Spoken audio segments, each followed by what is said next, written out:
ജ്യോതിഷ ഹസ്തരേഖ സംബന്ധമായ ഈ എളിയ വീഡിയോയിലേക്ക് എല്ലാവർക്കും സ്വാഗതം. ഇന്ന് പറയാൻ പോകുന്നത്, നിങ്ങളുടെ കയ്യിൽ ഈ ഒരു ചിഹ്നമുണ്ടെങ്കിൽ നിങ്ങൾ വലിയ സമ്പന്നനാകും, കുബേരനെ പോലെ സമ്പന്നനാകും എന്നുള്ളതാണ്. ആ ചിഹ്നം എന്താണ്, എപ്പോഴാണ് അതിൻ്റെ ബലമുണ്ടാകുന്നത് എല്ലാം ഞാൻ വിശദമായിട്ട് പറയുന്നുണ്ട്.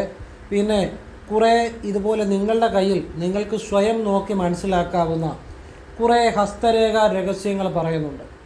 അതെല്ലാം നിങ്ങളുടെ ജീവിതത്തിൽ എന്നെന്നും പ്രയോജനപ്പെടുന്നതാണ്, ഒരുപാട് ഗുണം ചെയ്യുന്നതാണ്. കാരണം വലിയ വലിയ സാമ്പത്തിക നഷ്ടങ്ങളിൽ നിന്ന് രക്ഷപ്പെടാൻ സാധിക്കും. അതുപോലെ നിങ്ങൾക്ക് സമയം മനസ്സിലാക്കി പ്രവർത്തിക്കാൻ സാധിക്കും. അതുപോലെ നിങ്ങൾക്കൊരു നേട്ടമുണ്ടാകുമെങ്കിൽ അതിൻ്റെ സൂചനകൾ മനസ്സിലാക്കാൻ സാധിക്കും. ജീവിതത്തിൽ എല്ലാവർക്കും പ്രയോജനപ്പെടുന്നതാണ്. നിങ്ങൾക്ക് സ്വന്തം നിങ്ങളുടെ കയ്യിൽ നോക്കി മനസ്സിലാക്കാം, നിങ്ങളുടെ വീട്ടിലുള്ള വൈഫിൻ്റെ അല്ലെങ്കിൽ മക്കളുടെ കൈകളിൽ നോക്കി മനസ്സിലാക്കാം എന്ന് വേണ്ട, നിങ്ങളുടെ സുഹൃത്തുക്കളുടെ, നിങ്ങൾക്കിത് എല്ലാവർക്കും പ്രയോജനം ചെയ്യുന്ന കാര്യമാണ്. അപ്പോൾ നിങ്ങൾക്കിത് പല കാര്യങ്ങളും നല്ല കാര്യങ്ങൾ പറഞ്ഞു കൊടുക്കാൻ പറ്റും ആളുകൾക്ക്. അപ്പോൾ ഇതെല്ലാം ഞാൻ വിശദമായി കുറേ ഹസ്തരേഖാ രഹസ്യങ്ങൾ പറയുന്നുണ്ട്. അത് എന്നെന്നും ജീവിതത്തിൽ പ്രയോജനപ്പെടുന്ന കാര്യങ്ങളാണ്. നിങ്ങളത് മുഴുവൻ കാണാൻ ശ്രമിക്കുക. നല്ല നല്ല ആളുകളിലേക്ക് നല്ല നല്ല കാര്യങ്ങൾ കൈമാറുക. എല്ലാവർക്കും പ്രയോജനം ചെയ്യട്ടെ. ഞാൻ വിശദമായിട്ട് പറയുന്നുണ്ട്. അപ്പോൾ അതിനു മുമ്പ് വീഡിയോ നിങ്ങൾക്ക് ഇഷ്ടപ്പെട്ടെങ്കിൽ മുഴുവൻ കാണാൻ ശ്രമിക്കുക. സബ്സ്ക്രൈബ് ചെയ്യാത്തവർ സബ്സ്ക്രൈബ് ചെയ്യുക. അതോടൊപ്പം നിങ്ങൾക്ക് ഇഷ്ടപ്പെട്ടെങ്കിൽ ലൈക്ക് കൂടി ചെയ്യുക. ബെൽ ബട്ടണിൽ കൂടി ക്ലിക്ക് ചെയ്താൽ പുതിയ പുതിയ വീഡിയോകൾ നിങ്ങളിലേക്ക് എത്താൻ വേണ്ടി ഇത് ഉപകരിക്കും. അപ്പം ഞാൻ വിശദമായിട്ട് പറയുന്നുണ്ട്, വിശദമായിട്ട് കേൾക്കുക. ഇത് ഒരുപാട് ഗുണം ചെയ്യും. ഇനിയും നേരിട്ട് കൺസൾട്ടിങ് ഇല്ല, വാട്സപ്പ് വഴി മാത്രമേ ഉള്ളൂ. അതും കുറച്ച് വർക്കുകൾ മാത്രമേ ചെയ്യുന്നുള്ളൂ. നിങ്ങൾക്ക് ചെയ്യണമെന്നുണ്ടെങ്കിൽ ഹസ്തരേഖ, ഗ്രഹനില, സംഖ്യ, ജ്യോതിഷം ഇതൊക്കെയാണ് ചെയ്യുന്നത്. വാട്സപ്പിൽ ഇടുക, ഫ്രീ ആകുമ്പോൾ റിപ്ലൈ തരും. അതിൽ എല്ലാ വർക്കുകളും എടുക്കാൻ പറ്റത്തില്ല, കുറച്ച് വർക്കുകൾ മാത്രം എടുക്കുന്നത്. എന്നാലാവുന്ന ഏറ്റവും നല്ലതായിട്ട് ചെയ്യുന്നതാണ് എൻ്റെ ഒരു രീതി. അപ്പം ഇങ്ങനെയാണ് സാഹചര്യം. ഫോൺ വിളിച്ചാൽ കിട്ടത്തില്ല, നേരിട്ട് കൺസൾട്ടിങ്ങും ഇല്ല. വാട്സപ്പിലെ വർക്ക് തന്നെ സമയത്തിന് കൊടുക്കാൻ പറ്റുന്നില്ല, അതാണ് സാഹചര്യം. ഇനി സാഹചര്യം പറഞ്ഞതേ ഉള്ളൂ, വിഷയത്തിലേക്ക് വരികയാണ്. ഈ ചിഹ്നം ഞാൻ കാണിക്കുന്നുണ്ട്. ഇതുവരെ ഈ ചിഹ്നത്തെക്കുറിച്ച് നേരത്തെ ഞാൻ പ്രതിപാദിച്ചിട്ടുണ്ട്, പക്ഷേ ഇതുവരെ പറയാത്ത ചില കാര്യങ്ങൾ പറയുന്നുണ്ട്. ഈ ചിഹ്നത്തിൻ്റെ ഫലം എപ്പോഴാണ് അനുഭവമാകുന്നത്, പിന്നെ അതുപോലെ കുറേ ഹസ്തരേഖാ രഹസ്യങ്ങൾ ഏതൊരാൾക്കും കൈനോക്കി മനസ്സിലാക്കുന്ന എല്ലാം പറയുന്നുണ്ട്. മുഴുവൻ കാണാൻ ശ്രമിക്കുക കേട്ടോ. അപ്പം ഇതാണ് ചിഹ്നം, കണ്ടല്ലോ. ഇത് ഈ പറയുന്ന കാര്യങ്ങളെല്ലാം പുരുഷന്മാർക്ക് വലത് കൈ കൊണ്ടും സ്ത്രീകൾക്ക് ഇടത് കൈ കൊണ്ടും നോക്കി ചിന്തിച്ചു കൊള്ളണം. ഈ പറയുന്നതെല്ലാം ഇനിയും കണ്ടുകൊള്ളണം. ഇതാണ് ആ ചിഹ്നം. ഇതാണ്ട് ഈ ക്രോസ്, ഇതിനെക്കുറിച്ചാണ് സംസാരിക്കുന്നത്. അപ്പോൾ അതിനു മുമ്പ് രേഖയെ നിങ്ങൾക്കൊന്ന് പരിചയപ്പെടുത്താം. ഈ കാണുന്നതാണ് ആയുർരേഖ, ഈ കാണുന്നതാണ് ബുദ്ധിരേഖ, ഈ കാണുന്നതാണ് ഹൃദയരേഖ. വരച്ചേക്കുന്നതിനൊന്നും വലിയ ഭംഗിയില്ല, നിങ്ങൾക്ക് മനസ്സിലാകാൻ വേണ്ടി ഞാൻ എൻ്റെ കയ്യിൽ തന്നെ വരച്ച് കാണിക്കുകയാണ്. അപ്പോൾ ആ കാര്യം മനസ്സിലാക്കുക. ഈ ഹൃദയരേഖയ്ക്കും, കണ്ടല്ലോ, ഈ ഹൃദയരേഖയ്ക്കും ഈ ബുദ്ധിരേഖയ്ക്കും ഇടയിലായിട്ട് ഒരു ക്രോസ് വരച്ചിരിക്കുകയാണ്. വ്യക്തമായ ഒരു ക്രോസ്, കണ്ടല്ലോ, ഒരു ക്രോസ്. ഈ ക്രോസ് വരച്ചപ്പോൾ ഇവിടെ ഇച്ചിരി മഷി പടർന്നിട്ടുണ്ട്, സദയം ക്ഷമിക്കുക. ശരിക്കും ഒരു ക്രോസ് തന്നെയാണ് ഉദ്ദേശിക്കുന്നത്, കണ്ടല്ലോ, ഒരു ക്രോസ്, ഒരു കുരിശ്. ഇങ്ങനെ കൈയുടെ ഈ മധ്യഭാഗത്ത് വന്നു കഴിഞ്ഞാലുള്ള ഫലമാണ് പറയുന്നത്. അത് പറഞ്ഞു കഴിഞ്ഞ് ഇത് എപ്പോഴാണ് അനുഭവത്തിൽ വരുന്നതെന്ന് ആ പീരീഡ് ഞാൻ പറഞ്ഞുതരാം. ആദ്യം ഈ ക്രോസിനെ കുറിച്ച് സംസാരിക്കാം. ഈ ക്രോസ് മിസ്റ്റിക് ക്രോസ് എന്ന് പറയും.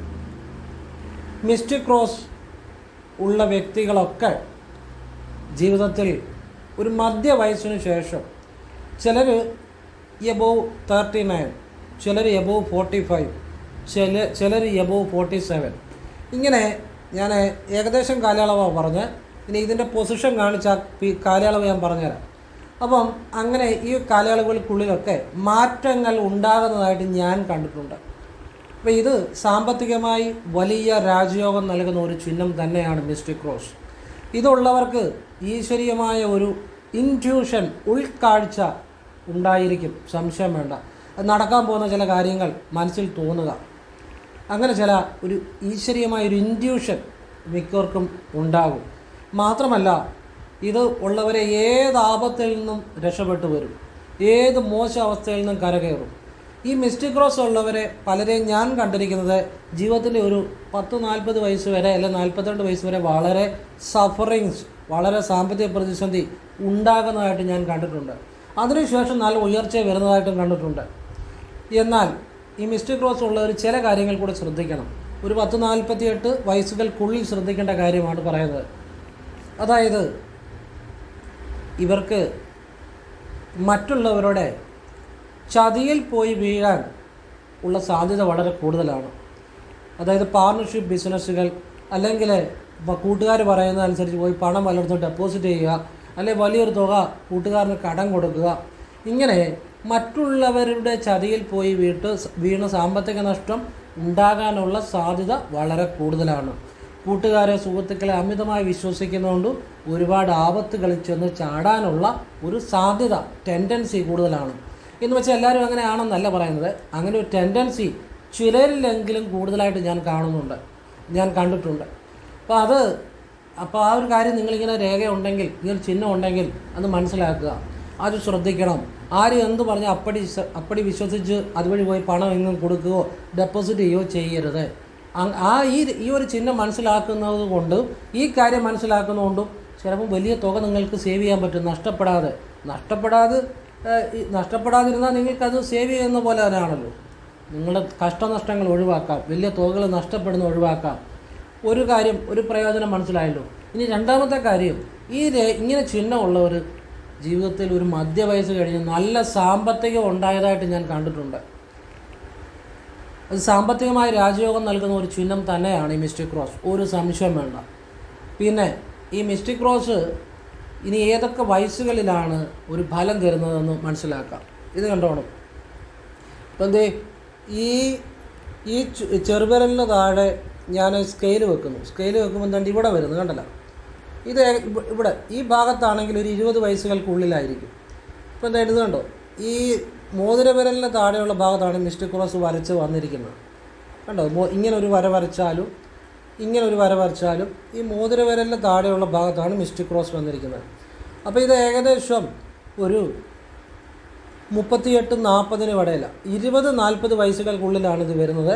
കുറച്ചുകൂടി കൃത്യമായിട്ട് പറഞ്ഞാൽ ഒരു 38-40 വയസ്സുകൾക്കുള്ളിലാണ് ഈ മിസ്റ്റിക് ക്രോസിൻ്റെ ബലം അനുഭവപ്പെടുന്നത്.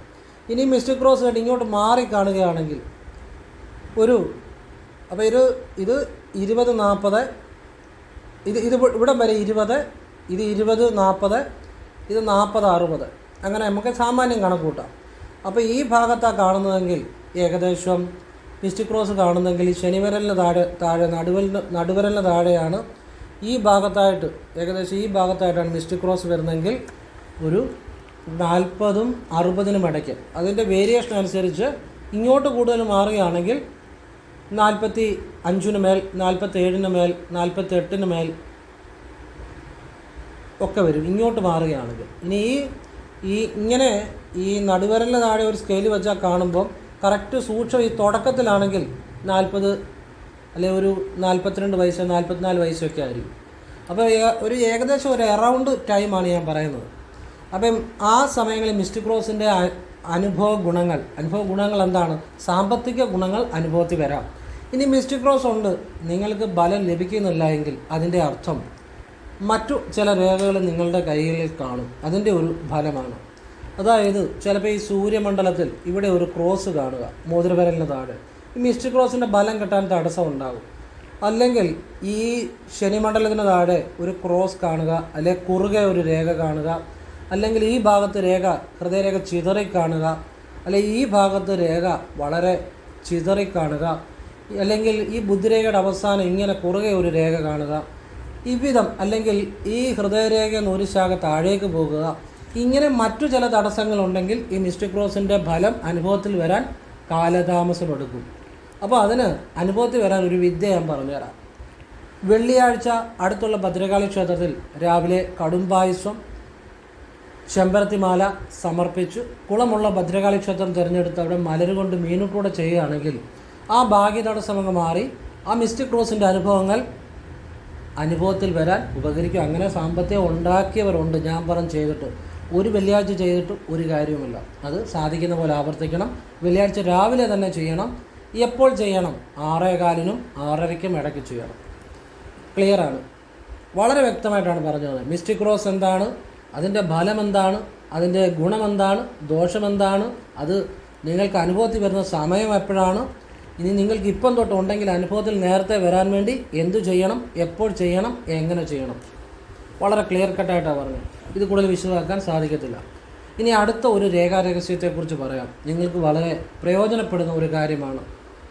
നിങ്ങളുടെ പുരുഷന്മാരുടെ ആണെങ്കിൽ വലതു കൈ, സ്ത്രീകളുടെ ആണെങ്കിൽ ഇടതു കൈ. ഞാൻ ഒന്നുകൂടെ പറഞ്ഞതേ ഉള്ളൂ. ഈ പറയുന്ന എല്ലാ കാര്യങ്ങളും അങ്ങനെ തന്നെ ചിന്തിച്ചു കൊള്ളണം. വലതു കൈ പുരുഷന്മാരുടെ, സ്ത്രീകളുടെ ഇടതു കൈ ആയിക്കോട്ടെ, അങ്ങനെ ചിന്തിക്കണം. അപ്പോൾ നിങ്ങളുടെ കയ്യിലെ ഈ മോതിര വിരലിന് കണ്ടോ, മോതിര വിരലിന് താഴെയുള്ള ഭാഗമാണ് സൂര്യമണ്ഡലം.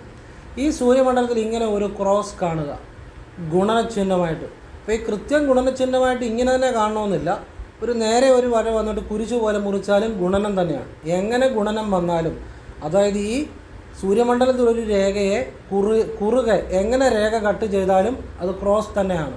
കണ്ടല്ലോ. അപ്പോൾ ഇങ്ങനെ സൂര്യമണ്ഡലത്തിൽ ക്രോസ് വന്നാൽ, മോതിര വിരലിന് താഴെ ക്രോസ് വന്നാൽ ക്ലിയറാണ്. ഈ ക്രോസിൻ്റെ കാര്യമാണ് പറയുന്നത്. അതിൻ്റെ സൂചനകളാണ് പറയുന്നത്. നമ്പർ 1, നിങ്ങൾ ഏത് കുടുംബത്തിൽ ജനിച്ച ആളാണെങ്കിലും, നിങ്ങൾ എങ്ങനെ ജീവിക്കുന്ന ആളാണെങ്കിലും കുടുംബത്തിൽ മനസ്സമാധാനം വളരെ കുറഞ്ഞിരിക്കും. പലവിധ കാര്യങ്ങൾ കൊണ്ട്. ചിലപ്പോൾ ഫിനാൻഷ്യൽ ആയിരിക്കും, ചിലപ്പോൾ കുട്ടികളുടെ കാര്യമായിരിക്കും, ചിലപ്പോൾ തൊഴിലിടത്തെ കാര്യമായിരിക്കും. വളരെ മെൻ്റൽ അഗണി, മാനസികമായ ഒരു ക്ലേശം മറ്റുള്ളവരെക്കാൾ അധികരിച്ചിരിക്കും എന്ന് തന്നെയാണ്. നമ്പർ 2, സാമ്പത്തികമായിട്ട് ബാധ്യതകൾ ഈ വ്യക്തിക്ക് വളരെ കൂടിയിരിക്കും മറ്റുള്ളവരെ അപേക്ഷിച്ച്.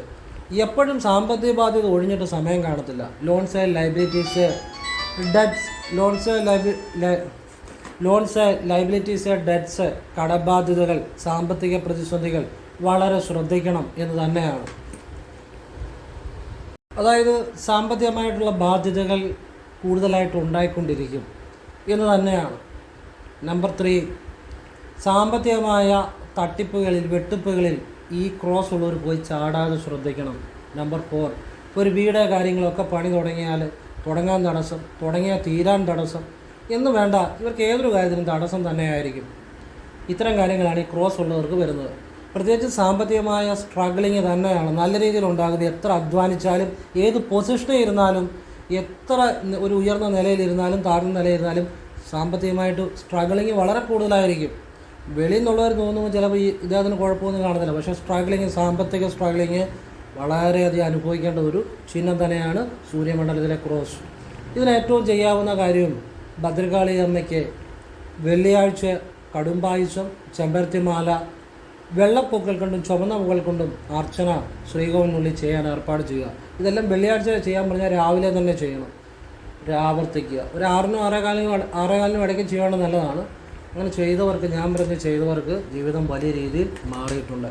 പിന്നെ കുളമുള്ള ഭദ്രകാളി ക്ഷേത്രം തിരഞ്ഞെടുത്ത് അവിടെ മലരുകൊണ്ട് മീനുകൂടെ ചെയ്യുകയാണെങ്കിൽ വളരെ പെട്ടെന്ന് മാറ്റമുണ്ടാകുന്നതായിട്ട് കണ്ടിട്ടുണ്ട്. ഇനിയും നിങ്ങളുടെ പെരുവിരലിൻ്റെ തേണ്ടി ഒന്നാം കാണ്ഡത്തിൽ, ഒന്നാം കാണ്ഡം എന്ന് പറഞ്ഞാൽ ഇതാണ് കേട്ടോ, ഒന്നാം കാണ്ഡത്തിൽ ഒരു നെൽമണി പോലെ ഒരു ചെറിയ വൃത്തമായിട്ട് കാണുക. കണ്ടല്ലോ, വളരെ ക്ലിയറാണ്. ഒരു വൃത്തമായിട്ട് കാണുക, ചെറിയൊരു നെൽമണി പോലെ ഒരു വൃത്തമാണ്, ചെറിയൊരു വൃത്തമാണ്.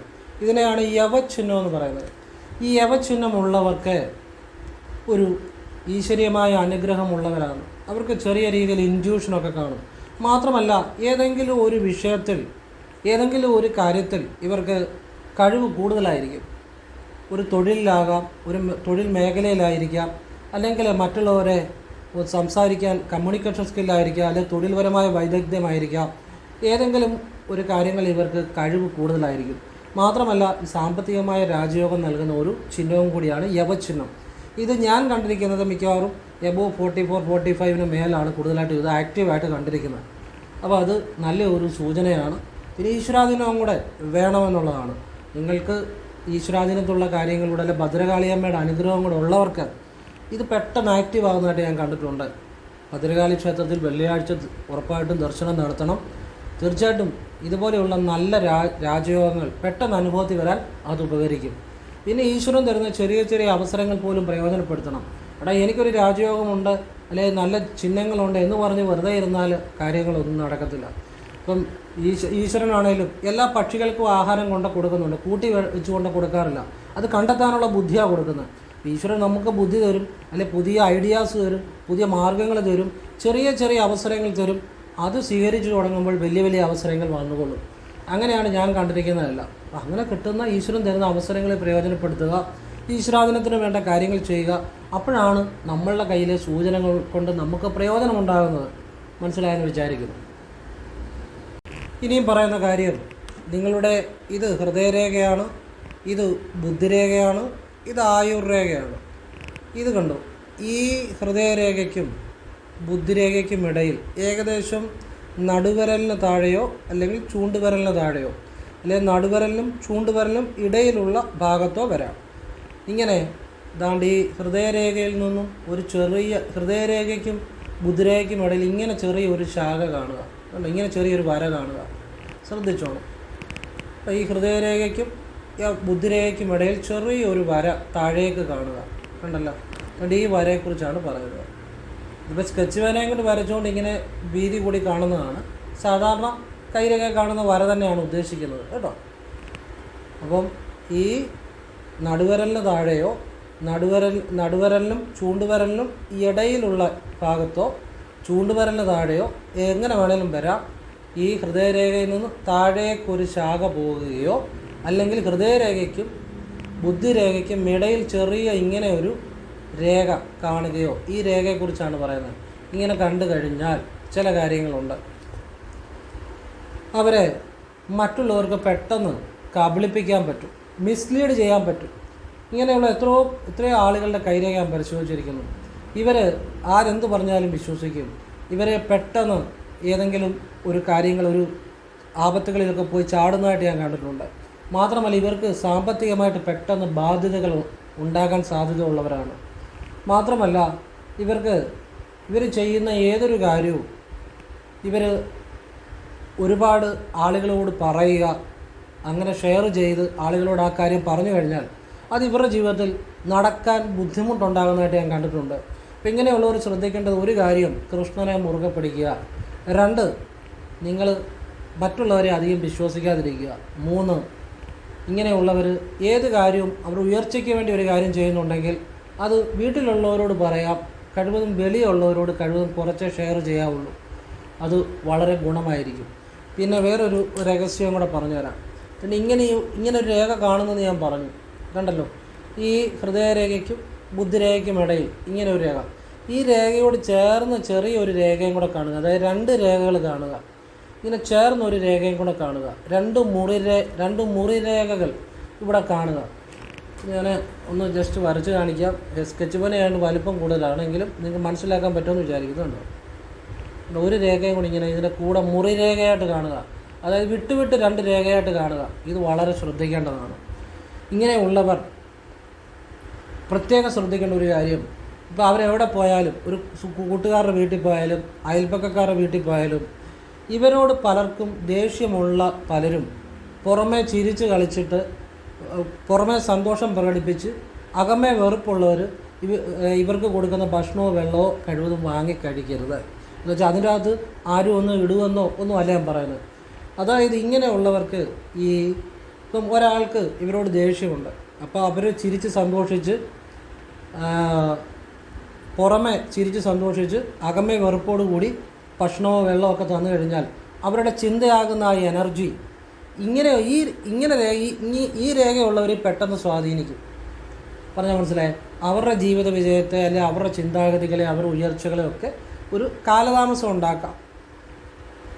പറഞ്ഞാൽ മനസ്സിലായോ? അവരെന്ന് വെച്ചാൽ ഇങ്ങനെയുള്ളവർക്ക് മനോബലം അല്പം കുറവാണ് എന്നുള്ളതാണ്. അതുകൊണ്ടാണ് മനോബലമുള്ളവരെ ഇതൊന്നും ബാധിക്കത്തില്ല. അപ്പോൾ അല്ലാതെ ആരും നിങ്ങൾക്ക് ഭക്ഷണത്തിൽ ഒന്നും ഇട്ട് തരുമെന്നൊന്നുമല്ല പറഞ്ഞു. അവരുടെ ചിന്ത, ഇപ്പോൾ ആർക്കാണ് നിങ്ങളോട് വെറുപ്പുള്ളതെന്ന് നിങ്ങൾക്ക് ശരിക്കും അറിയാൻ പറ്റത്തില്ല. പുറമേ എല്ലാവരും ചിരിച്ച് സന്തോഷിച്ച് ഇരിക്കുന്നു. അപ്പം ചിലർ ചിലപ്പം അധികം സംസാരിക്കാത്ത, അല്ലെങ്കിൽ നിങ്ങളോട് ദേഷ്യമായിട്ട് പെരുമാറുന്നവർക്കായിരിക്കും നിങ്ങളോട് ശരിക്കും സ്നേഹമുള്ളവർ. അധികം അമിത സ്നേഹം പ്രകടിപ്പിക്കുന്നവർ ചിലപ്പോൾ ഉള്ളി വെറുപ്പായിരിക്കും. നിങ്ങൾക്കറിയാൻ പറ്റത്തില്ല. ഇങ്ങനെയുള്ളവർക്ക് പ്രത്യേകിച്ച് തെറ്റ് ശരിയായിട്ട് തോന്നും, ശരി തെറ്റായിട്ട് തോന്നും. അവർക്ക് കറക്റ്റ് ആളുകളെ അനലൈസ് ചെയ്യാനുള്ളൊരു കഴിവ് കുറവാണ്. അപ്പോൾ അവർ ഈ സ്നേഹം ആണെന്ന് വിചാരിച്ച് പുറമേ സ്നേഹം കാണിച്ച് അകമേ വെറുപ്പ് കാണിച്ച്, അതിപ്പം കൂട്ടുകാരായിരിക്കാം, അയൽവക്കക്കാരായിരിക്കാം, ആരും ആയിരിക്കാം, അല്ലെ പുതിയതായിട്ട് പരിചയപ്പെടുന്ന ഒരാളായിരിക്കാം, ഭക്ഷണവും വെള്ളമൊക്കെ തന്നു കഴിയുമ്പോൾ മേടിച്ച് കുടിച്ചു കഴിഞ്ഞാൽ അവരുടെ തരുന്നവരുടെ ചിന്തയാകുന്ന നെഗറ്റീവ് എനർജി ഇവരെ ബാധിക്കും. എന്ന് വെച്ചാൽ പേടിക്കേണ്ട കാര്യങ്ങളൊന്നുമില്ല. അതിന് നമ്മൾ ചെയ്യേണ്ടത്, നമ്മളിപ്പം കൂട്ടുകാരുടെ വീട്ടിൽ പോകുന്നു, അല്ലെ അയൽപക്കത്ത് പോകുന്നു, എല്ലാവരും അങ്ങനെയാണെന്ന് വിചാരിക്കരുത്. അപ്പോൾ നമ്മൾ കഴിവതും വെളിയിൽ നിന്നുള്ള ഭക്ഷണം ഒഴിവാക്കുക, 1. 2, ഇനി അഥവാ കൂട്ടുകാരുടെ വീട്ടിലോ അയൽപക്കക്കാർ അവിടെ ഒക്കെ ഭക്ഷണം കഴിക്കണമെന്നുണ്ടെങ്കിൽ കഴിച്ചോ, കുഴപ്പമൊന്നുമില്ല, അതിനൊന്നും പേടിക്കേണ്ട കാര്യമില്ല. അപ്പോൾ ഇത് കഴിവതും ഇത് ഒഴിവാക്കുക. നമ്മൾ വീട്ടിൽ നിന്ന് ഭക്ഷണം കൊണ്ടുപോവുക, അല്ലെ വീട്ടിൽ നിന്ന് കഴിക്കുക, ഇങ്ങനെ അല്ലെ നമ്മളെടുക്കുന്ന ഫുഡ് തന്നെ നമ്മൾ കഴിക്കുക, അല്ലെ നമ്മൾ കടയിൽ നിന്ന് മേടിക്കുക, ഇങ്ങനെ ഉള്ള കാര്യങ്ങൾ ചെയ്താൽ നന്നായിരിക്കും. ഇതൊന്നും വലിയ ദോഷമുള്ള കാര്യങ്ങളല്ല. എങ്കിലും നിങ്ങൾ ഇതൊന്ന് ശ്രദ്ധിച്ചു നോക്കിയാൽ 3 മാസം ഇങ്ങനെ രേഖയുണ്ടെങ്കിൽ നിങ്ങൾ ഈ കാര്യം ഒന്ന് ശ്രദ്ധിച്ചു നോക്കിയാൽ നിങ്ങൾക്ക് പുതിയ മാറ്റങ്ങൾ ഉണ്ടാകുന്നതായിട്ട് നിങ്ങൾക്ക് മനസ്സിലാക്കാൻ സാധിക്കും. പറഞ്ഞാൽ മനസ്സിലാകും. ഇതുവരെ നടക്കാത്ത പല കാര്യങ്ങളും ജീവിതത്തിൽ നടക്കും, പല കാര്യങ്ങളും ശരിയാവും. അപ്പോൾ ഇത് എന്ന് വെച്ചാൽ ആരോടും പിണങ്ങണമെന്നോ വഴക്ക് പിടിക്കണമെന്നോ എല്ലാവരും മോശക്കാരാണോന്നോ ആരും ഒഴിവാക്കണമെന്നോ ഒന്നും അല്ല ഞാൻ പറയുന്നത്. നിങ്ങൾ ഒന്ന് ശ്രദ്ധിക്കുക, അത്രയേ ഉള്ളൂ. അല്ലാതെ ആരോടും പിണങ്ങോ ഒന്നും വേണ്ട. അപ്പം ഇതോടൊപ്പം നിങ്ങൾ കൃഷ്ണന് വ്യാഴാഴ്ച ത്രിമധുരവും 10 രൂപയുടെ എള്ളെണ്ണയും ഒരു നെയ്വിളക്കൂടെ സമർപ്പിക്കണം രാവിലെ. അതും കൂടെ ഒന്ന് ആവർത്തിച്ചു കൊള്ളുക. ഭഗവാൻ എല്ലാം നോക്കിക്കോളും. ഒന്നും പിന്നെ ചിന്തിക്കേണ്ട കാര്യമില്ല. എന്ന് വെച്ചാൽ നിങ്ങൾ ആരോടും പിണങ്ങുമൊന്നും വേണ്ട. നിങ്ങൾ കഴിവതും ആഹാരം നിങ്ങൾക്ക് വീട്ടിൽ നിന്ന് കൊണ്ടുവന്നോ അങ്ങനെ കഴിക്കുക, വെളിയിൽ നിന്നുള്ളത് കഴിവതും ഒഴിവാക്കുക, അത്രയേ ഉള്ളൂ. ഇനി അത്യാവശ്യമെങ്കിൽ കഴിക്കുന്നതിലൊന്നും തെറ്റില്ല കേട്ടോ. അത് മോശമാണെന്നും അല്ല പറഞ്ഞത്, എല്ലാവർക്കും അങ്ങനെ ഉണ്ടാകുമെന്നും അല്ല പറഞ്ഞത്. സാമാന്യം ശ്രദ്ധിച്ചാൽ നല്ലതായിരിക്കും. ചിലരിലെങ്കിലും ഇങ്ങനെയുള്ള ചില കാര്യങ്ങൾ കണ്ടുവരുന്നുണ്ട്. ഒന്നും വലിയ ദോഷമുള്ള കാര്യങ്ങളോ ഒന്നുമല്ല. അപ്പം കൃഷ്ണൻ ഈ കാര്യങ്ങളോട് ചെയ്തു പോയാൽ ഇവരുടെ ജീവിതത്തിൽ വലിയ മാറ്റമുണ്ടാകും. മനസ്സിലായോ? ഇതെല്ലാം സാമാന്യ ബലങ്ങളാണ്, അങ്ങനെ മനസ്സിലാക്കുക കേട്ടോ. പക്ഷെ അറിയുന്നതുകൊണ്ട് ഗുണമുണ്ടാകുന്ന കാര്യങ്ങളാണ്. ഇനി വേറൊരു രഹസ്യം പറഞ്ഞുതരാം. ഇത് കണ്ടോ, ഈ നടുവിരലിന് താഴെ ഈ ഭാഗത്ത് ഇച്ചിരി രേഖ വീതി കൂടി കാണുക, അല്ലെങ്കിൽ ഈ മോതിരവിരലിന് താഴെ രേഖ സാധാരണക്കാട്ടിലും വീതി കൂടുക, ഒരു മറുക് പോലെ അല്ലെങ്കിൽ ഒരു അടയാളം പോലെ അല്പം വീതി കാണുക, ആ ഭാഗത്ത് മാത്രം കേട്ടോ. ഈ നടുവിരലിന് താഴെ ഞാനിപ്പോൾ അത് വരച്ചിട്ടില്ല, ഞാൻ ചുമ്മാ പറയുന്നതേ ഉള്ളൂ, വരച്ചിട്ടില്ല. എന്നിട്ട് ഈ ഭാഗത്ത് നടുവിരലിന് താഴെ ഹൃദയരേഖ ഒരു ഇച്ചിരി തടിച്ച് കാണുക. ഈ ഭാഗം മാത്രം ഇങ്ങനെ ഞാൻ വേണമെങ്കിൽ ജസ്റ്റ് വരച്ച് കാണിച്ചു തരാം. ഈ ഭാഗം ഇച്ചിരി ഇങ്ങനെ തടിച്ചു കാണുക, ഉണ്ടല്ലോ, അവിടെ ഇങ്ങനെ തടിച്ച് കാണുക. ഇനി മോതിരവിരലിന് താഴെ ഇച്ചിരി ഭാഗം ഇച്ചിരി തടിച്ച് ഉണ്ടോ. ഇപ്പം ഇത്രയും ഒന്നും വരത്തില്ല, ഈ സ്കെച്ച് പെൻ കൊണ്ട് വരയ്ക്കുമ്പോൾ ഇങ്ങനെ ഇച്ചിരി തടിച്ച് കാണുക. ഇങ്ങനെ നടുവിരലിന് താഴെ കാണുക, അല്ലെങ്കിൽ ഇങ്ങനെ മോതിരവിരലിന് താഴെ കാണുക, അല്ലെങ്കിൽ നടുവിരലിന് താഴെ കാണുക. ഇങ്ങനെ കണ്ടു കഴിഞ്ഞാൽ ആ വ്യക്തിക്ക് ജീവിതത്തിൽ അപ്രതീക്ഷിതമായിട്ട് അൺഎക്സ്പെക്റ്റഡ് ഇവൻറ്റ്സ്, അപ്രതീക്ഷിതമായ ചില ജീവിതത്തെ പുറകോട്ട് കൊണ്ടുപോകുന്ന, തകർച്ചയിലേക്ക് കൊണ്ടുപോകുന്ന ചില കൂട്ടുകെട്ടുകൾ അല്ലെ ചില സംഭവങ്ങൾ വരാൻ സാധ്യത ഉണ്ടെന്ന് തന്നെയാണ്. ഞാൻ എല്ലാ തരത്തിലുള്ള ആളുകളുടെയും രേഖ പരിശോധിച്ചിട്ടുണ്ട്. വലിയ പൊസിഷനിൽ ഇരിക്കുന്നവരെയും പരിശോധിച്ചിട്ടുണ്ട്. വലിയ കേസും വഴക്കിലൊക്കെ പെട്ട് ക്രിമിനൽ ടെൻഡൻസി ഉള്ളവരെയൊക്കെ ഞാൻ പരിശോധിച്ചിട്ടുണ്ട്. അപ്പോൾ അതിൽ നിന്ന് മനസ്സിലായ കാര്യമാണ്. ഞാനിത് പലരുടെയും കയ്യിൽ ആവർത്തിക്കാൻ തന്നിട്ടുണ്ട്. ഈ കൂടുതൽ ആപത്തുകളിൽ ചെന്ന് ചാടുന്ന, പ്രശ്നങ്ങളിൽ, കേസുകളിൽ, വഴക്കുകളിൽ ആവശ്യമില്ലാത്ത പലതിലും പോയി ചാടുന്നവരിൽ ഈ 2 ഭാഗത്ത് ഒന്നുകിൽ നടുവിരലിന് താഴെ ഈ ഹൃദയരേഖ അല്പം ഒരു വീതി കൂടി കാണുക, ഒരു പൊട്ട് പോലെ അല്പം വീതി കൂടി കാണുക, തടിച്ച് കാണുക. ആ രേഖയിലെ ആ ഭാഗം മാത്രം ഇച്ചിരി തടിച്ച് കാണുക, അല്ലെങ്കിൽ മോതിരവിരലിന് താഴെ ഇച്ചിരി തടിച്ച് കാണുക ഹൃദയരേഖ. പക്ഷെ എല്ലാവരും അങ്ങനെയാണെന്നല്ല എൻ്റെ അർത്ഥം. ഒരു ടെൻഡൻസി അല്ലെ അങ്ങനെ ചില സാധ്യതകൾ ഉണ്ടാകാം. ശ്രദ്ധിച്ചാൽ ഒഴിവാക്കുക. ഇതെല്ലാം ശ്രദ്ധിച്ചാൽ ഒഴിവാക്കാവുന്ന കാര്യമേ ഉള്ളൂ. പിന്നെ അങ്ങനെ ഉണ്ടെന്നുണ്ടെങ്കിൽ നിങ്ങളെല്ലാം മലയാള മാസം 1-ാം തീയതി അടുത്തുള്ള കൃഷ്ണൻ്റെ അല്ലെങ്കിൽ വിഷ്ണുവിൻ്റെ ക്ഷേത്രത്തിൽ പോയി ഒരു ഭാഗ്യസൂക്ത പുഷ്പാഞ്ജലി, പുരുഷ സൂക്ത അർച്ചന, ഒരു നെയ്വിളക്ക്, ഒരു തുളസിമാല സമർപ്പിച്ച് ഭഗവാനെ ഒരു തുളസിയിലയുടെയെങ്കിലും പുണ്യം എനിക്ക് എൻ്റെ കുടുംബത്തിന് തരണമെന്ന് പറഞ്ഞ് വെക്കുക. നിങ്ങൾ ഒരിക്കലും മോശമായ ഒരു രീതിയിൽ പോകത്തില്ല. സാധിക്കുമെങ്കിൽ മാസത്തിൽ 1 വീതം മലയാള മാസം ആദ്യ വ്യാഴാഴ്ച രാവിലെ ഗുരുവായൂരപ്പനെ പോയി ദർശനം നിർമ്മാല്യം തൊഴുക.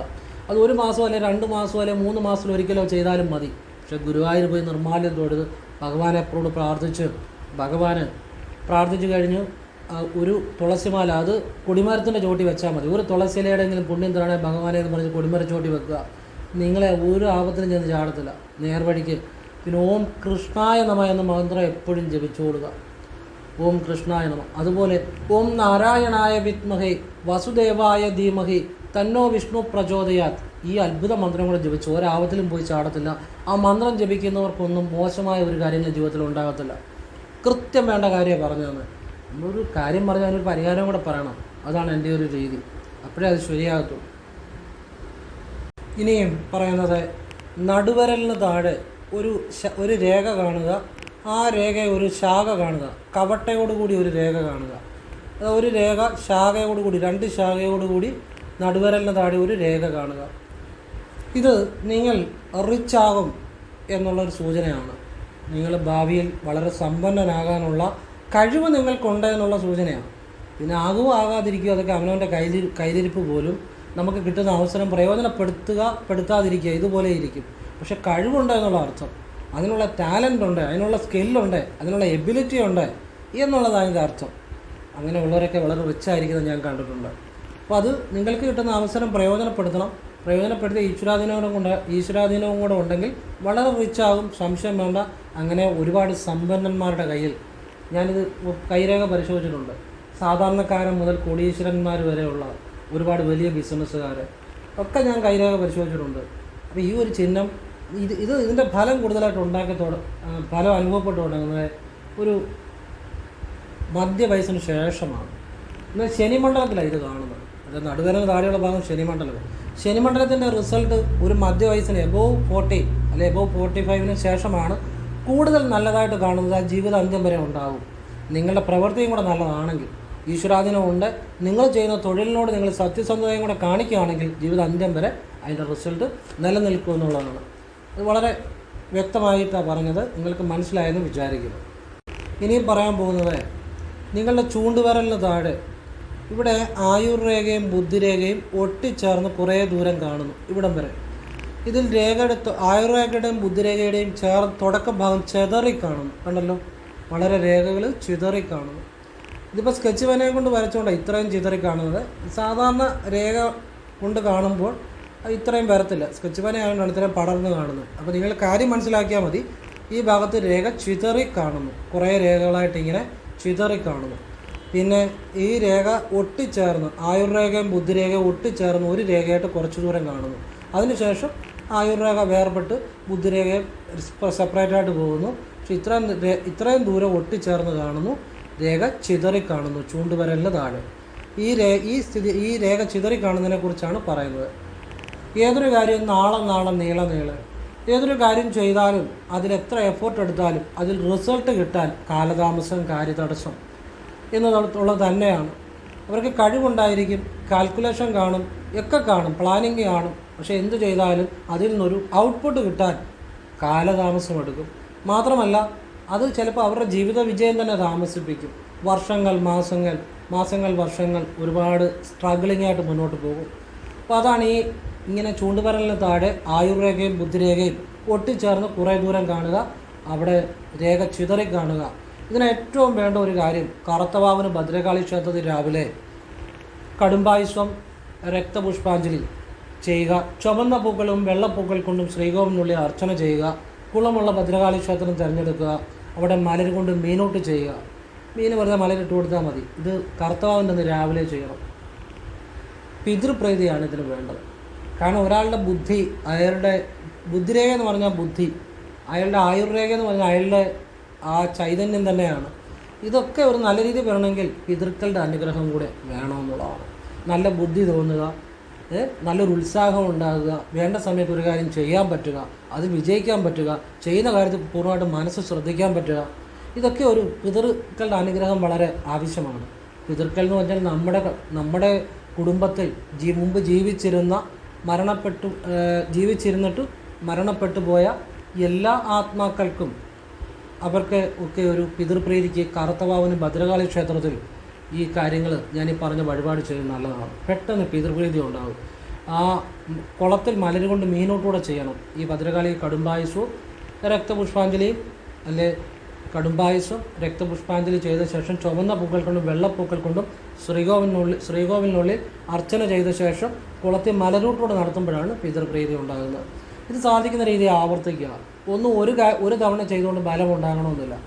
നമ്മളൊരു കൈ കഴുകുന്ന ആണെങ്കിൽ ഒറ്റ കൈ കഴുകൊണ്ട് ചെളി പോകുമോ? ഇല്ലല്ലോ. 2-3 തവണയും കഴുകുമ്പോഴേ ചെളി പോകത്തുള്ളൂ എന്ന് പറഞ്ഞ പോലെ ഒരു വഴിപാടാണെങ്കിലും ഒരു പ്രാവശ്യം ചെയ്തുകൊണ്ട് ഒരു മാറ്റം ഉണ്ടാകത്തില്ല. പല തവണ ആകുമ്പോഴാണ് അത് മാറ്റമാകുന്നത്. അതുകൊണ്ട് ഏതും ആവർത്തിക്കണം. ആവർത്തിക്കുക എന്ന് പറഞ്ഞാൽ അത് നിങ്ങൾ പൂർണ്ണ മനസ്സോടുകൂടി ആവർത്തിച്ച് കഴിഞ്ഞാൽ തീർച്ചയായിട്ടും അത് ഫലം ഉണ്ടാകും, സംശയമൊന്നും വേണ്ട. അതിന് ചിലർക്ക് പെട്ടെന്ന് ഫലം കിട്ടും, ചിലർക്ക് താമസിച്ച് ഫലം കിട്ടും. അതൊക്കെ നിങ്ങളുടെ വിശ്വാസവും സമർപ്പണവും പോലിരിക്കും. ഫലം പെട്ടെന്ന് വരുന്നതും താമസിക്കുന്നു. പൂർണ്ണ വിശ്വാസത്തിൽ സമർപ്പണത്തോടെ ആത്മാർത്ഥമായിട്ട് ചെയ്താൽ പെട്ടെന്ന് ഫലം ഉണ്ടാകും. വിശ്വാസം എന്ന് പറഞ്ഞാൽ ഒരു വഴിപാട് വെച്ച് കഴിഞ്ഞ് എനിക്ക് വിശ്വാസമുണ്ടെന്ന് പറഞ്ഞു നടക്കുന്നവർക്ക് ഒട്ടും വിശ്വാസം ഇല്ലാത്തവരാണ്. വഴിപാട് വെച്ച് കഴിഞ്ഞ് പിന്നെ അതിനെക്കുറിച്ച് ചിന്തിക്കരുത്. അങ്ങനെയുള്ളവരാണ് വിശ്വാസമുള്ളവർ. കാരണം പിന്നെ ചിന്തിക്കുന്നത് നമുക്ക് സംശയമുള്ളതുകൊണ്ടാണ്. നമ്മൾ ചിന്തിക്കാതിരിക്കുന്നത് നമുക്ക് സംശയമില്ലാത്തതുകൊണ്ടാണ്. അങ്ങനെ ചെയ്യുന്ന പ്രവൃത്തികളാണ് ഫലം ഉണ്ടാകുന്നത്. അപ്പോൾ അത് അറിവിന് വേണ്ടി പറഞ്ഞതേ ഉള്ളൂ. നിങ്ങൾ അത് പ്രയോജനപ്പെടുത്തുക. നിങ്ങളുടെ അറിവിന് വേണ്ടി ഒന്നുകൂടെ കാണിക്കുകയാണ്. ഇത് ആയുർ രേഖ, ഈ നീളത്തിൽ കാണുന്ന ബുദ്ധിരേഖ, ഈ കാണുന്നത് ഹൃദയരേഖ. അപ്പം ഈ ചൂണ്ടുവരലിന് താഴെ ഈ ബുദ്ധിരേഖയും ആയുർ രേഖയും തമ്മിൽ അകലമുണ്ടെങ്കിൽ, കണ്ടല്ലോ, അതാണ് പറയുന്നത്.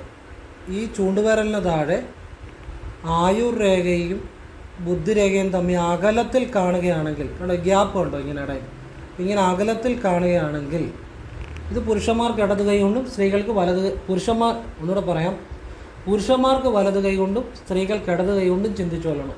ഇത് പുരുഷന്മാരുടെ വലത് കൈ നോക്കി മനസ്സിലാക്കണം, സ്ത്രീകളുടെ ഇടത് കൈ നോക്കി മനസ്സിലാക്കണം കേട്ടോ. ഒന്നുകൂടെ വ്യക്തമായിട്ട് പറഞ്ഞതേ ഉള്ളൂ. ഇങ്ങനെ ആയുർ രേഖയും ബുദ്ധിരേഖയും തമ്മിൽ ചൂണ്ടുവരലിന് താഴെ അകലത്തിൽ കണ്ടു കഴിഞ്ഞാൽ, നമ്പർ 1, അത്തരക്കാർ ഏതു കാര്യവും പെട്ടെന്ന് വിശ്വസിക്കത്തില്ല. അവർക്ക് ഒരു കാര്യം ബോധ്യപ്പെട്ട ശേഷമേ വിശ്വസിക്കത്തുള്ളൂ. അതൊരു ഗുണമാണ്, നല്ലൊരു ക്വാളിറ്റിയാണ് എന്ന് ഞാൻ പറയും. നമ്പർ 2, ഇവരെ ഒരു സൂപ്പർവൈസറെ, ഒരു മാനേജറെ, ഒരു വക്കീല്, ഒരു ഏതെങ്കിലും ഡിപ്പാർട്ട്മെൻറ്റിൻ്റെ ഉയർന്ന ഒരു ഓഫീസറെ ഒക്കെ ആയിട്ട് പ്രവർത്തിക്കാൻ വളരെ കഴിവുള്ളവരാണ്. ഇവർക്ക് ഇവരുടെ സബോർഡിനേറ്റ്സിനെ, കീഴ്ജീവനക്കാരെ പറഞ്ഞനുസരിപ്പിക്കാൻ, ജോലി ചെയ്യിക്കാൻ കമാൻഡിങ് പവർ വളരെ കൂടുതലാണ്. അതും നല്ലൊരു ഗുണം തന്നെയാണ്, ക്വാളിറ്റി തന്നെയാണ്. പിന്നെ 3, ഇവർ ഏതൊരു കാര്യത്തിലും അല്പം പിടിവാശിയുണ്ട്, ഇച്ചിരി പിടിവാശി കാണിക്കുന്നവരാണ്. ഇപ്പം തൊഴിലിൻ്റെ കാര്യത്തിൽ അത് നല്ലതാണ്. പക്ഷേ ജീവിതത്തിലേക്ക് വന്നു കഴിയുമ്പോൾ മക്കൾ ഞാൻ വിചാരിക്കുന്ന പോലെ തന്നെ പഠിക്കണം, ഞാൻ വിചാരിക്കുന്ന പോലെ തന്നെ പ്രവർത്തിക്കണം, ഭാര്യ ഞാൻ വിചാരിക്കുന്നത് ചെയ്യാവുള്ളൂ, ഞാൻ പറയുന്ന പോലെ തന്നെ കേൾക്കണം എന്ന് ഭർത്താവിന് ഈ രേഖാസ്ഥിതിയാണെങ്കിൽ ചില പിടിവാശി, ഭാര്യയ്ക്കാണെങ്കിൽ ഭർത്താവ് ഇങ്ങനെയായിരിക്കണം, മക്കൾ ഇങ്ങനെയായിരിക്കണം എന്ന് ചില പിടിവാശി എല്ലാവർക്കും ഉണ്ടെന്നല്ല പറയുന്നത്. ചിലർക്കെങ്കിലും ഈ രേഖയുള്ളവർ കൂടുതലായിട്ട് കാണുന്നുണ്ട്. സാമാന്യ ബലം അങ്ങനെ മനസ്സിലാക്കുക. അപ്പം അത് ജീവിതത്തിൽ, കുടുംബജീവിതത്തിൻ്റെ താളം അല്പം തെറ്റിക്കുക, ബാലൻസിങ് അല്പം തെറ്റിക്കുക. അതുകൊണ്ട് ആവശ്യമില്ലാത്ത പിടിവാശികൾ ഒഴിവാക്കുക. ഏതൊരു വ്യക്തിയും അവർക്ക് സ്വാതന്ത്ര്യമുണ്ട്, അവരുടെ സ്വാതന്ത്ര്യത്തെ ഉൾക്കൊള്ളുക, അതിനെ അംഗീകരിക്കുക, ബഹുമാനിക്കുക. അത് നന്നായിരിക്കും. കാരണം ഈ പിടിവാശി കൊണ്ട് ചിലരുടെ കുടുംബജീവിതം ഡൈവോഴ്സിൻ്റെ വക്കി വരെ എത്തുന്നതായിട്ട് ഞാൻ കണ്ടിട്ടുണ്ട്. ചിലർ ഒന്നിച്ചു പോവുകയാണെങ്കിൽ എപ്പോഴും വഴക്കും പ്രശ്നങ്ങളുമായിട്ട്. ഇപ്പോൾ ഇങ്ങനെ രേഖയുള്ളവരുടെ മക്കൾക്കാണെങ്കിൽ അച്ഛനെ കണ്ണെടുത്താൽ കണ്ടുകൂടായിരിക്കും. മക്കൾക്ക് ഇങ്ങനെ രേഖയുണ്ടെങ്കിൽ മക്കളും അച്ഛനുമായിട്ട് എപ്പോഴും ഒരു പ്രശ്നം കാണും, ഈഗോ പ്രശ്നമാണ്. അമ്മയ്ക്കാണെങ്കിൽ അച്ഛനോട് ചിലപ്പം അമ്മയ്ക്ക് അങ്ങനെ രേഖയെങ്കിൽ അച്ഛനും അമ്മയായിട്ടായിരിക്കും എപ്പോഴും ഒരു പ്രശ്നം. അങ്ങനെ ഈ വ്യക്തിയുമായിട്ട് ബന്ധപ്പെടുന്നവരുമായിട്ട് എപ്പോഴും ഒരു പിടിവാശിയുടെ പേരിലല്ല, അത് വേറെ കുഴപ്പമൊന്നുമില്ല. അങ്ങനെ അപ്പോൾ അങ്ങനെ ഒരു ഗുണം ഉണ്ടെങ്കിൽ അത് മാറ്റുക, ഇല്ലെങ്കിൽ കുഴപ്പമില്ല. എല്ലാവർക്കും അങ്ങനെ ഉണ്ടാകണമെന്നില്ല. അതൊരു ഗുണമല്ല, ഒരാവശ്യമില്ലാത്തൊരു കാര്യമാണ്. എല്ലാവർക്കും അങ്ങനെ കാണണമെന്നില്ല. ഉള്ളവരത് അവനവൻ്റെ ആ പോരായ്മ പരിഹരിച്ച് മുന്നോട്ട് പോയാൽ നല്ലതായിട്ട് ജീവിക്കാൻ പറ്റും എന്നുള്ളതാണ്. ജീവിതം അനുഭവിക്കാൻ പറ്റും, ജീവിതം ആസ്വദിക്കാൻ പറ്റും. അതിനുവേണ്ടിയാണ് പറഞ്ഞത്. നമ്പർ 4, ഇങ്ങനെയുള്ളവർ എന്തു ചെയ്താലും എത്രാമത്തെ വയസ്സ് തൊട്ടാണെങ്കിലും രക്ഷപ്പെടാൻ കൃഷ്ണന് ചില കാര്യങ്ങൾ ചെയ്യണം. അപ്പം തൊട്ടാണ് യഥാർത്ഥത്തിൽ ഇവരുടെ ജീവിതം മാറുന്നത്. കൃഷ്ണന് പാൽപായസം, ഭാഗ്യസൂക്ത പുഷ്പാഞ്ജലി, പുരുഷ സൂക്ത അർച്ചന, ഇത് വ്യാഴാഴ്ചകളിലോ മലയാള മാസം 1-ാം തീയതിയിലോ ഒക്കെ ചെയ്യുക. കൃഷ്ണക്ഷേത്രങ്ങൾ, ചൈതന്യം കൂടിയ കൃഷ്ണക്ഷേത്രങ്ങളിൽ ദർശനം നടത്താം. ഇങ്ങനെ കൃഷ്ണന് ചില കാര്യങ്ങൾ ചെയ്താൽ ഇവരുടെ ജീവിതം അൾട്ടിമേറ്റായിട്ട് അടിമുടി മാറും. അപ്പം കൃഷ്ണന് ചില കാര്യങ്ങൾ ചെയ്യുമ്പോഴാണ് ഇവരുടെ ജീവിതത്തിൽ യഥാർത്ഥത്തിൽ മാറ്റം ഉണ്ടാകുന്നത്. നമ്പർ 5, ഇവരുടെ ബുദ്ധി പലപ്പോഴും ഇവരെ നല്ല ബുദ്ധിയുള്ളവരാണ്. പക്ഷേ ഇവരുടെ ബുദ്ധി പലപ്പോഴും പ്രയോജനപ്പെടുന്നത് ഇവർക്കല്ല, മറ്റുള്ളവർക്കായിരിക്കും. സ്വന്തം ജീവിതത്തിൽ ആ ബുദ്ധി വേണ്ട രീതിയിൽ ഉപയോഗിക്കാൻ സാധിക്കാറില്ല. അതും കൃഷ്ണന് വഴിപാട് ചെയ്താൽ ഇവരുടെ ബുദ്ധി കൊണ്ട് തന്നെ ഇവരുടെ ജീവിതത്തിൽ ഏറ്റവും ടോപ്പ് അച്ചീവ്മെൻറ്റ് നേടാൻ പറ്റും. ഇതിൽ കൂടുതൽ എന്നാ പറയാനാണ്? ക്ലിയറായിട്ട് ഇത്രയും കാര്യങ്ങൾ പറഞ്ഞു. കൃഷ്ണൻ എന്ത് ചെയ്യണം? ഭാഗ്യസൂക്ത പുഷ്പാഞ്ജലി, പുരുഷ സൂക്താർച്ചന, പാൽപായുഷം വ്യാഴാഴ്ച രാവിലെ, മലയാള മാസം 1-ാം തീയതി രാവിലെ ആവർത്തിക്കുക സാധിക്കുന്ന പോലെ. ക്ലിയർ ആയല്ലോ? ഇനിയും പറയാൻ പോകുന്നത് സൂര്യമണ്ഡലം, മോതിരവിരലിന് താഴെ ആ സൂര്യമണ്ഡലത്തിൽ 2 രേഖകൾ വളരെ അടുത്തായിട്ട്, ഇത് ഞാൻ സ്കെച്ച് പെൻ കൊണ്ട് വരച്ചിരിക്കുന്നതുകൊണ്ട് ഇങ്ങനെ വീതി കൂടി കാണുന്നതാണ്. ഈ 2 രേഖകൾ വളരെ ക്ലോസ് ആയിട്ട് കണ്ടാൽ, വളരെ അടുത്ത് കണ്ടു കഴിഞ്ഞാൽ സാമ്പത്തിക തടസ്സം, തൊഴിൽ തടസ്സം, ഏർപ്പെടുന്ന കാര്യങ്ങളിൽ പരാജയം, പുതിയ കാര്യങ്ങൾ തുടങ്ങിയാൽ അതിലൊക്കെ വിജയിക്കാൻ തടസ്സം, സാമ്പത്തിക പ്രതിസന്ധി തന്നെയാണ്. കഴിവുകൾ വേണ്ട രീതിയിൽ പ്രയോജനപ്പെടുത്തില്ല. ഈ രേഖകൾ ഏതാണെങ്കിലും വളരെ ക്ലോസ് ആയിട്ട് 2 രേഖ അടുത്ത് കണ്ടാൽ അത് ഗുണത്തേക്കാൾ ഉപരി ദോഷമേ ചെയ്യത്തുള്ളൂ. ആ രേഖയുടെ ഗുണഫലങ്ങൾ കുറയും 2 രേഖകൾ വളരെ ക്ലോസ് ആയിട്ട് കണ്ടു കഴിഞ്ഞാൽ. അപ്പോൾ അതിന് നിങ്ങൾക്ക് ഏറ്റവും നല്ലത്, നിങ്ങൾ അടുത്തുള്ള ഭദ്രകാളി ക്ഷേത്രത്തിൽ വെള്ളിയാഴ്ച, ചൊവ്വാഴ്ച അമ്മയ്ക്ക് നിങ്ങളെക്കൊണ്ട് പറ്റുന്ന രീതിയിൽ എണ്ണാമാല അർച്ചന വഴിപാടുകൾ ചെയ്യുക, അമ്മയെ പ്രീതിപ്പെടുത്തുക. പെട്ടെന്ന് ജീവിത വിജയം ഉണ്ടാവും, സംശയമൊന്നും വേണ്ട. ഇനിയും പറയാൻ പോകുന്നത്, ഈ നടുവരലിന് താഴെ ഒരു രേഖ കുറുകെ ഇങ്ങനെ കാണുന്നു. ഇപ്പം ഇങ്ങനെ കുറുകെ കണ്ടില്ലെങ്കിൽ അല്പം ചെരിഞ്ഞ് കുറുകെ കണ്ടാലും എല്ലാം ഈ ഫലം ഒരുപോലെ. അത് ഏതൊരു കാര്യത്തിനും തടസ്സമുണ്ടാക്കാം എന്ന് വെച്ച് കഴിഞ്ഞാൽ, ഏത് മണ്ഡലത്തിനും കുറുകെ രേഖ കണ്ടു കഴിഞ്ഞാലും ആ മണ്ഡലത്തിലെ ഗുണങ്ങൾക്ക് തടസ്സമുണ്ടാകാം. ശനി മണ്ഡലമാണെങ്കിൽ ഒരു കാര്യം ജീവിതത്തിൽ നമ്മൾ എങ്ങനെ പ്രയോജനപ്പെടുത്തുന്നു, നമ്മളുടെ കഴിവുണ്ടെങ്കിലും അല്ലെങ്കിൽ നമ്മൾ ആ ജീവിതത്തിൽ അത് എത്രമാത്രം ഉപയോഗിക്കുന്നു, നമ്മൾ എത്രമാത്രം ഓരോ കാര്യങ്ങളും ശരിയായിട്ട് മനസ്സിലാക്കി ചെയ്യുന്നു, ജീവിതത്തിൻ്റെ ബാലൻസാണ് ശനിമണ്ഡലം. അപ്പോൾ ശനിമണ്ഡലത്തിന് കുറുകെ രേഖ വന്നാൽ അത് പല കാര്യങ്ങൾക്ക് തടസ്സം ഉണ്ടാക്കുക തന്നെ ചെയ്യും, ഒരു സംശയം വേണ്ട. പിന്നെ ഈ ഹൃദയരേഖയോട് തൊട്ട് മുകളിലായിട്ട് ഹൃദയരേഖയ്ക്ക് സമാന്തരമായ ഒരു രേഖ ഇങ്ങനെ കുറുകെ വരികയാണെങ്കിൽ അത് സ്വന്തമായിട്ട് തൊഴിൽ ചെയ്യാനുള്ള കഴിവിനെയാണ് കാണിക്കുന്നത്. പക്ഷേ ശനിമണ്ഡലത്തിലേക്ക് കയറി കുറുകെ രേഖ കണ്ടു കഴിഞ്ഞാൽ ഏതൊരു കാര്യത്തിനും തടസ്സം ഉണ്ടാകുക എന്ന് തന്നെയാണ്. അപ്പോൾ അതിന് തടസ്സം ഉണ്ടാകുകയാണെങ്കിൽ ഏറ്റവും നല്ല കാര്യം രക്തപുഷ്പാഞ്ജലി, കടുംപായസം ഭദ്രകാളിക്ക് ചെയ്യുക. പിന്നെ ഗണപതിക്ക് കറുകമാലയും മുക്കുത്തിമാലയും വെക്കുക. അത് വെള്ളിയാഴ്ച ഇത് രണ്ടും ചെയ്യുക. തടസ്സങ്ങൾ മാറാൻ വളരെ നല്ലതാണ്. അപ്പോൾ നിങ്ങളുടെ ആവശ്യം പോലെ ചെയ്യുക. ഇനിയും പറയുന്നത് ഈ ഭാഗമാണ് ആയുർരേഖ.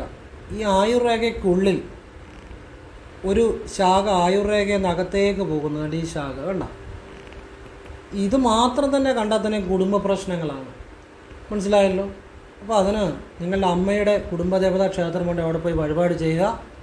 അതുപോലെ തന്നെ കൃഷ്ണന് വ്യാഴാഴ്ച വിഷ്ണു സഹസ്രനാമാർച്ചന, സുദർശന മന്ത്രാർച്ചന, പുരുഷ സൂക്താർച്ചന ഇത് വ്യാഴാഴ്ചകളിൽ ആവർത്തിക്കുക.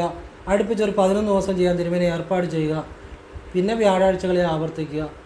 അത് നല്ല ഗുണം ചെയ്യും കേട്ടോ. പിന്നെ ഗുരുവായൂർ ദർശനം നടത്തുക, ഭഗവാനെ കണ്ടു തൊഴുക, തുളസിമാല സമർപ്പിക്കുക. അത് കൊടിമരച്ചോട്ടിലാണ്, ശ്രീകോവിലിൻ്റെ മുന്നിലല്ല, കൊടിമരച്ചോട്ടിലാണ്. ഇങ്ങനെയുള്ള കാര്യങ്ങളൊക്കെ നല്ലതാണ്. ഇപ്പം ഇങ്ങനെ ആയുർരേഖയിൽ നിന്ന് അകത്തേക്കൊരു ശാഖ പോയി കഴിഞ്ഞാൽ കുടുംബകലഹങ്ങൾ, കുടുംബ പ്രശ്നങ്ങൾ, സാമ്പത്തിക പ്രതിസന്ധികൾ ഒക്കെ ഉണ്ടാകാം. അപ്പോൾ ഈ പോകുന്ന രേഖ ഇങ്ങനെ കുറുകെ ഒരു രേഖയും കൂടെ കട്ട് ചെയ്താൽ ഏതൊരു കാര്യത്തിനും തടസ്സം തന്നെയാണ്. ഏതൊരു കാര്യത്തിനും തടസ്സം, സാമ്പത്തിക തടസ്സം, മനസ്സിന് ടെൻഷൻ, ക്ലേശം, ഏർപ്പെടുന്ന കാര്യങ്ങളിലെല്ലാം പ്രതിസന്ധികൾ ഒക്കെ തന്നെയാണ്. അപ്പോൾ അതിനെല്ലാം നിങ്ങൾ കൃഷ്ണക്ഷേത്ര ദർശനം, ഭദ്രകാളി ക്ഷേത്ര ദർശനം വളരെ നല്ലതാണ്.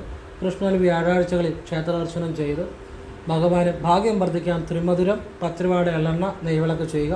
സാധിക്കുന്ന പോലെ ആവർത്തിക്കുക. ഭദ്രകാളി അമ്മയ്ക്ക് കടുംപായസം, ചുമന്ന പൂക്കൾ കൊണ്ടും വെള്ളപ്പൂക്കൾ കൊണ്ടും അർച്ചന, അത് തിരുമേനിയോട് പറഞ്ഞ് അകത്ത് ചെയ്യും. ഇതൊക്കെ വെള്ളിയാഴ്ച രാവിലെ ഭദ്രകാളി അമ്മയ്ക്ക് ആവർത്തിക്കുക. കൃഷ്ണന് വ്യാഴാഴ്ച രാവിലെ ആവർത്തിക്കുക. ഇത് ഭാഗ്യവർദ്ധനം ഉണ്ടാകുന്നതിനും ജീവിതത്തിൽ മാറ്റം വരുന്നതിനും ഉപകരിക്കും. നിങ്ങൾക്ക് ആവശ്യമുണ്ടെങ്കിൽ ചെയ്യുക. ഇതൊക്കെ അനുഭവം ഉണ്ടായ കാര്യങ്ങളും ജീവിതം മാറ്റിയ കാര്യങ്ങളുമാണ്. അല്ലാതെ അവിടെ ഇവിടെയും പുസ്തകത്തിൽ കാണുന്ന കാര്യങ്ങളൊന്നുമല്ല. റിയൽ ലൈഫിൽ ജീവിതത്തിൽ മാറ്റം വരുത്തിയ കാര്യങ്ങളും ഞാൻ കണ്ട ജീവിതങ്ങളുമാണ്. ഇതൊക്കെ അറിവുകളല്ല, തിരിച്ചറിവുകളാണ്. ഇത് നിങ്ങളുടെ കയ്യിൽ, അല്ലെങ്കിൽ നിങ്ങളുടെ ഭാര്യയുടെ കയ്യിൽ, അല്ലെങ്കിൽ നിങ്ങളുടെ മക്കളുടെ കയ്യിൽ, അല്ലെങ്കിൽ നിങ്ങളുടെ സുഹൃത്തുക്കളുടെ കയ്യിൽ, ആരുടെ കയ്യിൽ ഇത്തരം കാര്യങ്ങൾ കണ്ടാലും ആ സൂചനകൾ മനസ്സിലാക്കി അതിന് വേണ്ട കാര്യങ്ങൾ ചെയ്താൽ അതിൻ്റെ ദോഷഫലങ്ങൾ ഇല്ലാതാക്കാം. 2 ജീവിതത്തിൽ ഏറ്റവും കൂടുതൽ നേട്ടമുണ്ടാക്കാം. 3 ഒരുപാട് മാസങ്ങളും വയസ്സുകളും വെറുതെ പോകാതെ ജീവിതത്തിൽ വളരെ നേരത്തെ തന്നെ ജീവിതത്തിൽ എല്ലാം നേടിയെടുക്കുക എന്ന് തന്നെയാണ്. ആ ഒരു ഉദ്ദേശത്തോടു കൂടി തന്നെ ഇത്രയും കാര്യങ്ങൾ പറഞ്ഞു തരുന്നത്.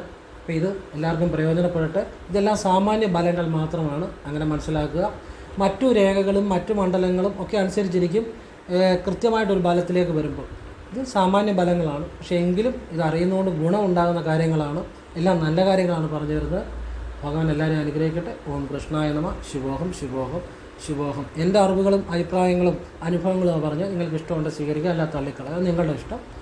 ഞാൻ കണ്ട ജീവിതങ്ങളും എൻ്റെ അനുഭവങ്ങളും ഞാൻ പറഞ്ഞ് മാറിയ ജീവിതങ്ങളും അതിനെയൊക്കെ അടിസ്ഥാനപ്പെടുത്തിയാണ് പറഞ്ഞത്.